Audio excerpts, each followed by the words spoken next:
saya share. Ada beda angka, ada beda sedikit mungkin ya tadi seperti yang Reza tadi ya, tapi yang penting kita tahu ininya dari mana angka ini berasal dan sebagainya.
Oke, baik.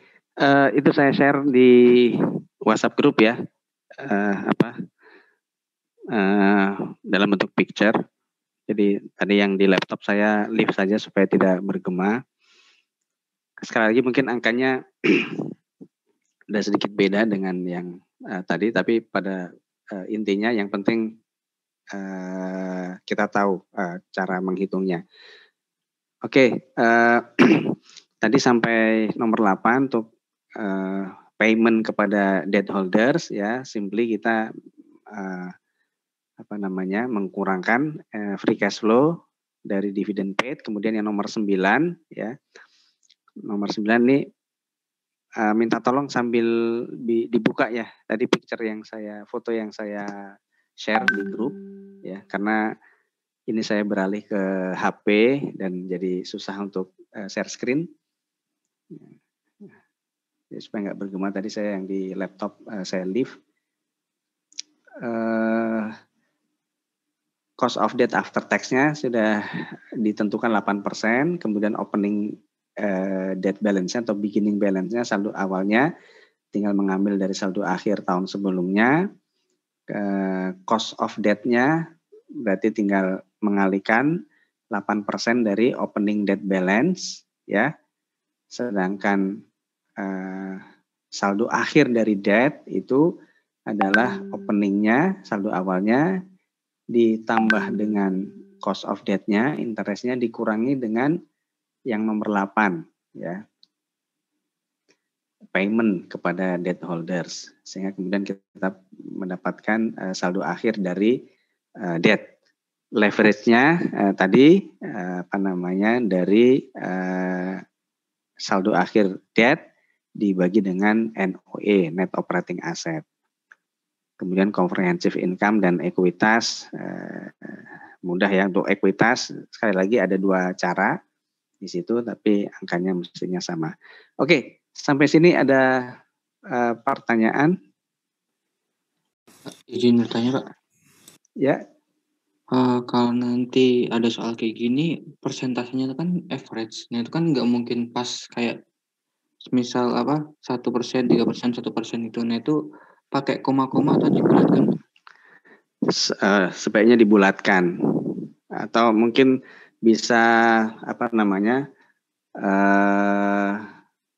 satu angka di belakang koma masih oke lah ya. Oh ya, terima kasih. Mungkin tidak perlu sampai 2. Tapi prinsipnya ya kalau saya misalnya itu kan a matter of ini saja ya. Jadi sepanjang prinsipnya sudah oke ya, jangan terlalu khawatir dengan angka akhirnya, maksud saya. Ya tadi misalnya kan menjawab beda kan angkanya. Ini juga yang menghitung bukan saya sih ini ya, yang tadi saya share. Makanya saya nggak punya Excel-nya juga, nggak punya worksheet-nya dalam bentuk Excel. Sehingga tadi angkanya kan tidak terlalu mirip ya. Maka tadi sangat boleh jadi karena persentase di sini dibulatkan misalnya, sementara yang di kalian tidak gitu ya. It's okay. Saya nggak terlalu melihat angka akhirnya. Yang penting alurnya oke, itu sudah dapat poin dari saya. Itu juga yang kemarin saya apply untuk koreksi UTS ya. Sepanjang contoh kemarin yang kenaikan financial list gitu kan, benar atau salah perhitungannya Mr. Jago ya. Sepanjang alurnya kena gitu ya, kemudian argumennya masuk, angka akhir tidak terlalu penting buat saya. Itu ya, jadi ya. Terima kasih, Pak. Baik, masih ada yang lain? Izin bertanya, Pak. Silakan. Itu kan di foto yang Bapak kirim kan untuk menghitung rata-rata kan bisa pakai arithmetic average atau geometric average. Nah itu penggunaannya kalau mau pakai arithmetic yang kapan, geometrik yang kapan, Pak? Ini prinsipnya sama nih sebenarnya ya. Ada yang tahu geometric average itu apa?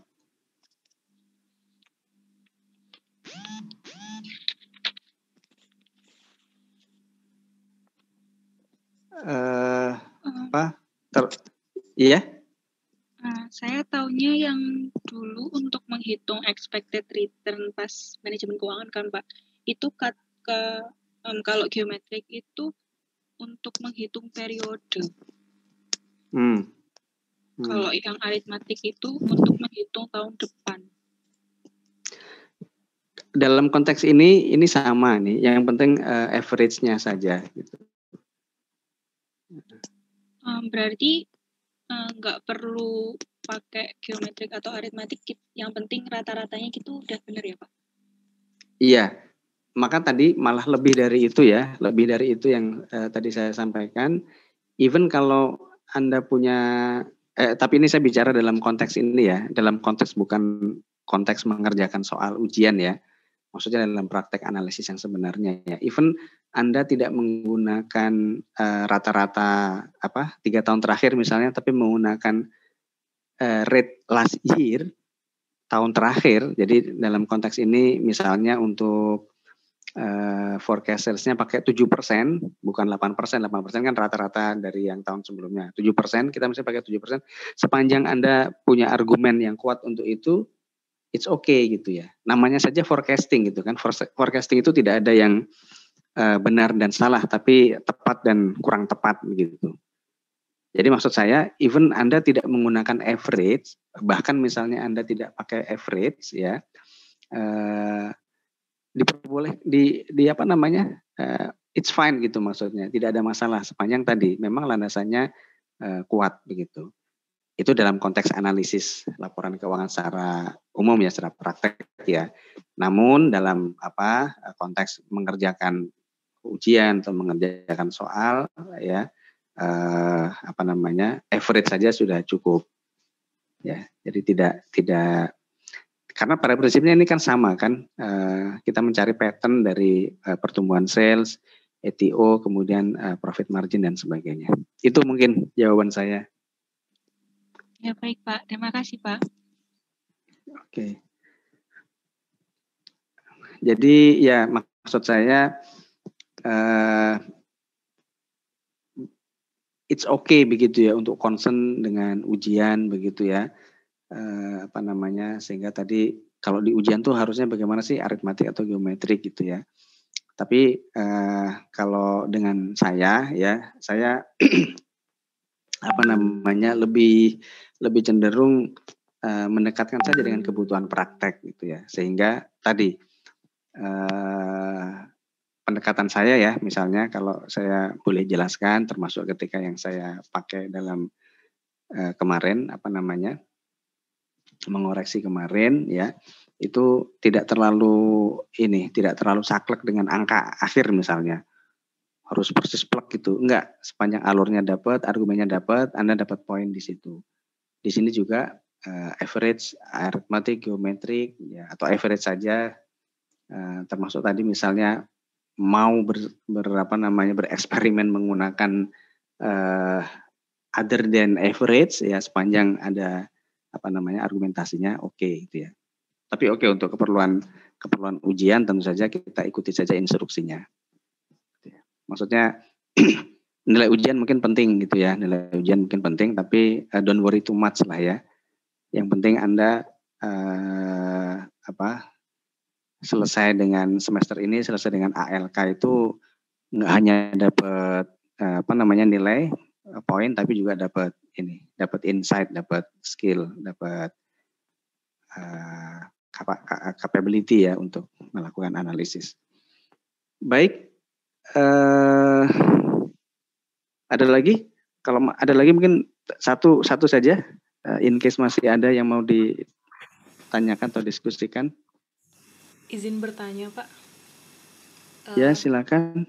Tadi berhubung dengan pertanyaan Farid, untuk misalnya kalau persen nopatnya itu kan diketahui di soal 2% ya, Pak. Kalau misalnya pakai 1,6% itu rata-rata dari 2017 sampai 19, bagaimana, Pak? Yang mana itu? Oh, yang anunya? Iya, yang langkah ke-7. Yang payout ratio ya? Iya. Ini kebetulan 2%. Kemudian kalau apa tadi? Tadi saya menghitungnya 1,65%, Pak. Di rata-rata dari 1, 3, dan 1 ya? Ya. Ya, ini sekali lagi kita bicara dalam konteks ujian.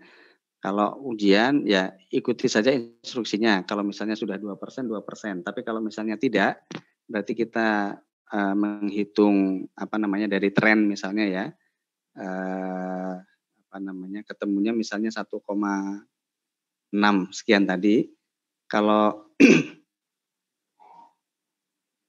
sekali lagi sama penjelasannya dengan yang tadi sudah saya inikan. Anda mau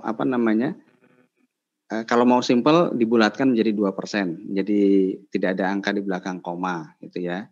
1,6 kan lebih dekat ke 2 ya. Atau kalau mau pakai angka di belakang koma cukup 1 saja misalnya 1,6 dalam rangka simplifikasi. Nggak usah misalnya 1,6 berapa. 1,6 cukup gitu ya. Dan kemudian beda-beda kalau itu menghasilkan angka yang beda itu buat saya ya tidak terlalu jadi masalah gitu ya.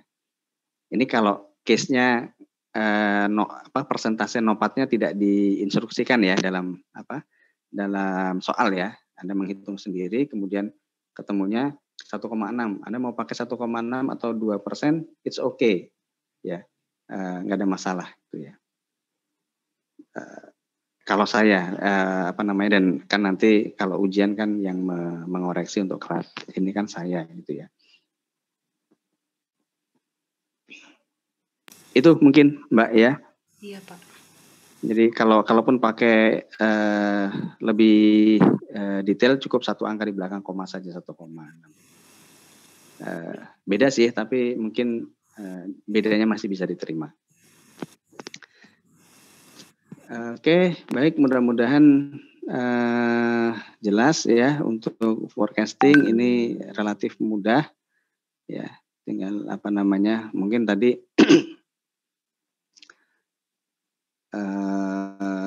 ya membuat worksheet-nya mungkin ya. Nah, tapi tadi maksud saya worksheet-nya tidak usah dibuat lengkap-lengkap banget gitu, cukup mungkin step-stepnya 1, 2, 3, 4, 5 sampai 11, kemudian angka-angkanya masuk, pakai rumus selesai. Tapi anyway ya, yang penting kalian dapat gitu ya, dan